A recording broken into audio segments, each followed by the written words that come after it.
Quick disclaimer before we begin, the PEMF podcast does not contain any medical advice, and the content provided is for informational purposes only.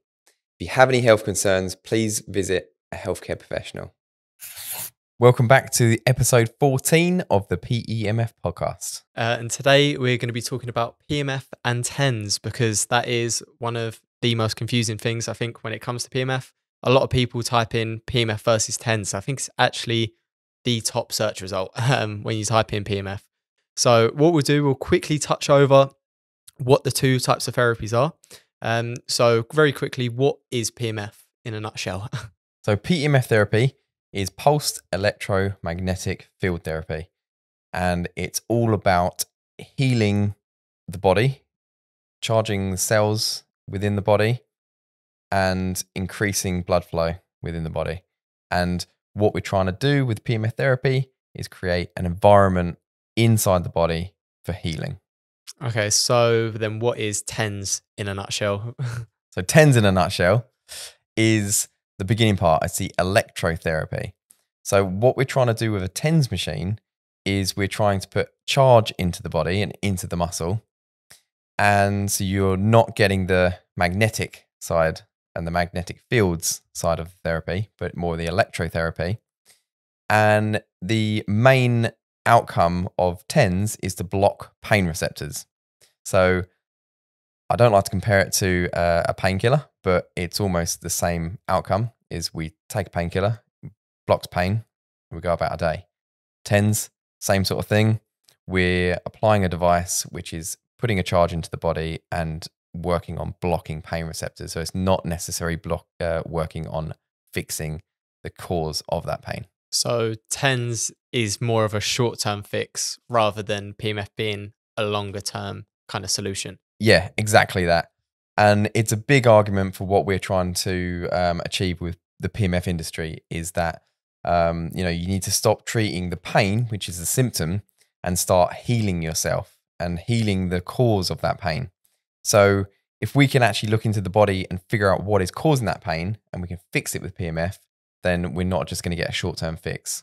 Okay, great. So we've got kind of two different outcomes. What is the actual difference in the devices then? Because once again, a lot of people online seem to think it's the same thing. It's the same device. They do the same thing. So what is the difference? So TENS have been in the market, I wouldn't say longer, but it's been more established, and it's easier to determine the outcome of a TENS machine because you're effectively just turning off pain. So it's easier for you to apply that to a patient and turn it on and you say, right, pain score's gone sort of thing. So, very much like when you're taking a painkiller, it's an easy outcome to determine. PEMF is different because it's a long-term solution. So it's, all about fixing that, condition that's causing that symptom, which is the pain.